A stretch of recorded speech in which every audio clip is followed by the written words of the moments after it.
Hello नमस्कार बच्चों, स्वागत है आपका हमारे चैनल विकिपीडिया पे। आज का जो सेशंस है वो है सिंपल इंटरेस्ट का फार्मूला सीरीज को हम लोग करेंगे। ठीक है, हम लोग का एवरेज का हो चुका है। ठीक है, एवरेज के हम लोग फार्मूले को कर चुके हैं। ट्रिग्नोमेट्री का जो फार्मूला था उसको हम लोग कर चुके हैं, उसका 2 पार्ट में आपको कराया गया है।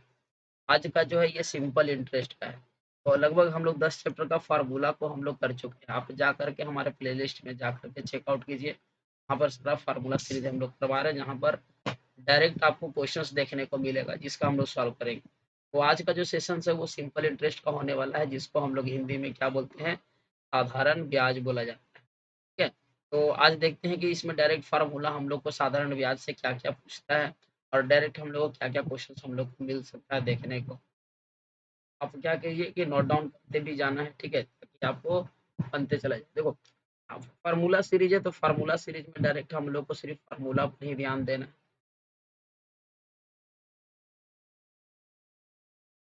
ये जो फार्मूला सीरीज तो शॉर्ट में हम लोग एसआई बोलते हैं, सिंपल इंटरेस्ट बोला जाता है। हिंदी में क्या बोलते हैं हम लोग इसको, साधारण ब्याज बोला जाता है, साधारण ब्याज।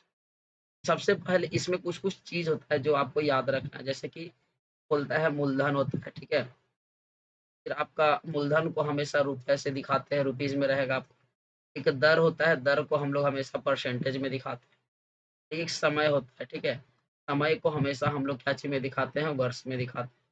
ये 3 चीज़ जो हम लोग को इम्पोर्टेंट होता है।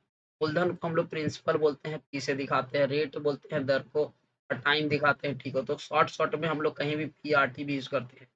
तो सबसे पहला जो फ़ॉर्मूला बनता है, वो बनता है साधारण ब्याज। ठीक है, साधारण ब्याज को शॉर्ट में हम लोग क्या बोलते हैं, सिंपल इंटरेस्ट।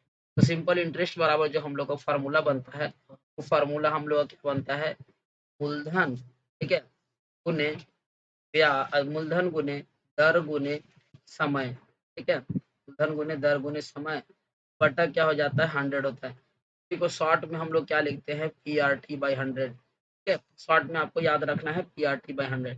अगर इसी से अगर हम लोग को मूलधन निकालना है, यानी कि प्रिंसिपल निकालना है, ठीक है, मूलधन अगर निकालना है तो मूलधन बराबर जो फार्मूला होता है वो हम लोग का होता है, ये देखो ये 100 है, ये एसआई से मल्टीप्लाई हो जाएगा, यानी कि साधारण ब्याज गुने 100, अब बटा क्या हो जाएगा आपका, दर गुने समय। दर गुने समय, यानी कि इसको क्या लिखेंगे, एसआई गुने 100, और नीचे में क्या लिख देंगे, आर टी।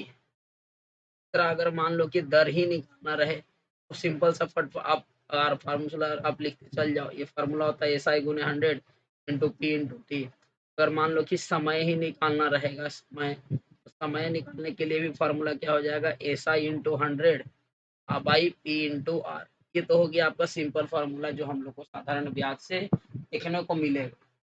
ठीक है, अब इसके बाद मान लो कि अगर जो दर है वो प्रति समय इकाई का अगर 100 रुपया का ब्याज है, तो इसमें और क्या फार्मूला हम लोग का होता है। अगर मान लो कि अगर हम लोग को अगला फार्मूला 5वां नंबर, अगर मिश्र धन निकालना रहेगा, ठीक है, मिश्र धन निकालना रहेगा तो मिश्र धन बराबर फार्मूला होता है हम लोग का मूलधन प्लस का होता है ब्याज। ठीक है, धन प्लस का ब्याज, यानी ये फार्मूला हम लोग का हो गया।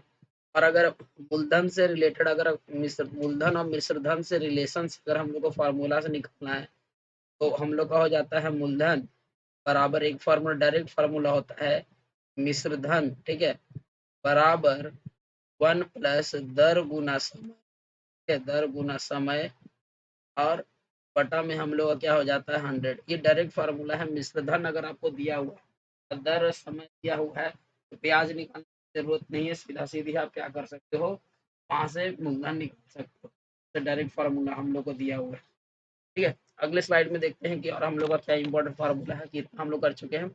ये छठा था। अगला जो 7वां जो फार्मूला है, जो डायरेक्ट हम लोग को 7वां जो फार्मूला पूछता है, ठीक है, 7वां फार्मूला हम लोग को कैसे है, इसमें मान लो कि यदि अगर टाइम अगर दिया हुआ है, यानी कि आपका समय जो दिया है, समय अगर टी वर्ष दिया हुआ है, ठीक है, और अगर जो ब्याज का जो दर है, यानी साधारण ब्याज का जो दर है, साधारण, साधारण, ठीक है, ब्याज की दर से अगर मान लीजिए कि n गुना अगर हो जाता है, यानी कि ये n गुना हो जाए, n गुना हो जाए, तो जो ब्याज का जो दर होगा, ठीक है, ब्याज की दर निकालने का जो फॉर्मूला होता है वो होता है n-1 into 100 by T percentage. ये डायरेक्ट हम लोग निकाल सकते हैं।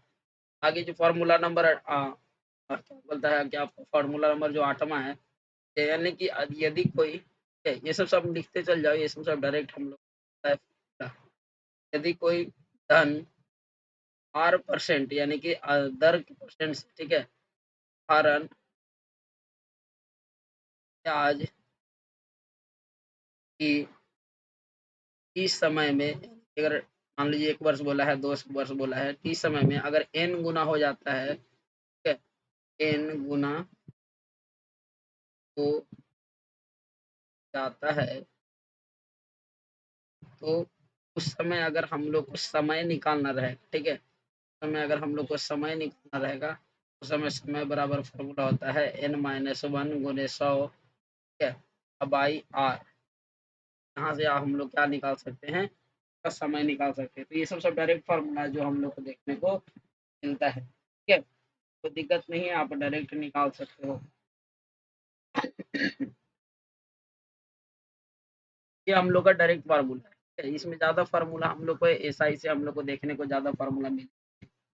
अब अगला जो फार्मूला है, मान लीजिए कि अगर किसी धन को, ठीक है, किसी धन का साधारण ब्याज को, साधारण ब्याज है, ठीक है, किसी धन का साधारण ब्याज को अगर हम लोग r% की वार्षिक दर से, ठीक है, r% की वार्षिक दर से ब्याज की दर से मूलधन का, ठीक है, जो आपका प्रिंसिपल अमाउंट है, मूलधन का अगर n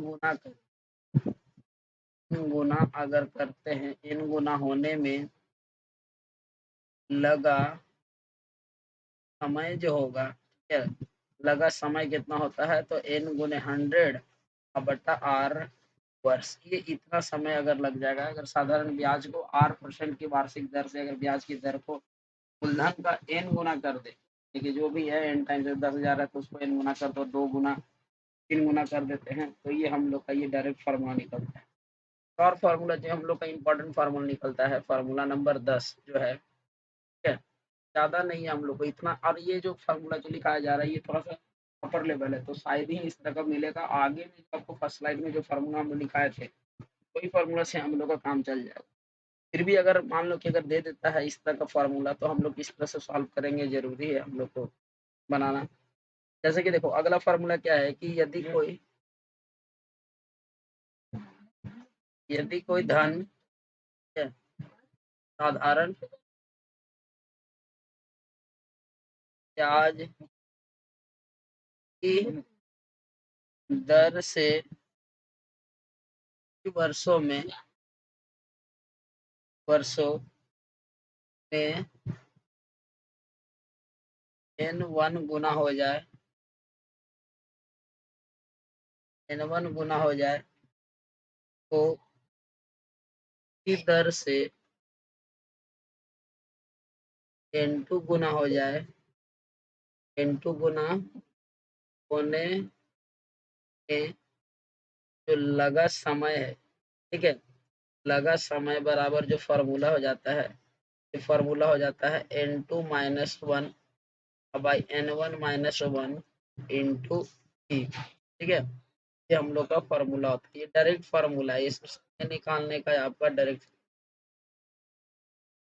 तो यहाँ क्या बोल रहा है, यदि कोई धन, ठीक है, साधारण ब्याज की दर से टी वर्षों में, मान लो 2 वर्षों या 3 वर्षों में अगर n1 गुना है और फिर उसी दर से अगर n2 गुना हो जाएगा, तो कितना समय लगेगा, तो इस फार्मूले से हम लोग क्या कर सकते हैं, निकाल सकते हैं, ठीक है। अगर इसी तरह से अगर इसी का अगर हम लोग को ब्याज की दर निकालना होगा, सेम यही चीज है, अगर इसका ब्याज की दर निकालना होगा, यहाँ पर कुछ नहीं करना है, यहाँ पर हम लोग क्या कर देंगे कि n2 minus n1 by n1 minus n, और यहाँ पर हम लोग को r% हो जाएगा, यानी ब्याज की अगर दर होगा तो हम लोग ये हम लोग यूज कर सकते हैं, ठीक है। तो ये हम लोग का जो इम्पोर्टेंट फार्मूला था, हम लोग का इम्पोर्टेंट फार्मूला हम लोग को देखना है साधारण ब्याज का, जो जनरली हम लोग था, ठीक है। तो आप इसको बिल्कुल लिखिए और कल जो क्वेश्चंस जो हम लोग करवाएँगे साधारण ब्याज का, जितना भी क्वेश्चंस हम लोग का होगा 20-30 क्वेश्चंस हम लोग इससे कर लेंगे, ताकि आपका जो इस फ़ॉर्मूले से जो कांसेप्ट है वो कांसेप्ट क्लियर हो जाए।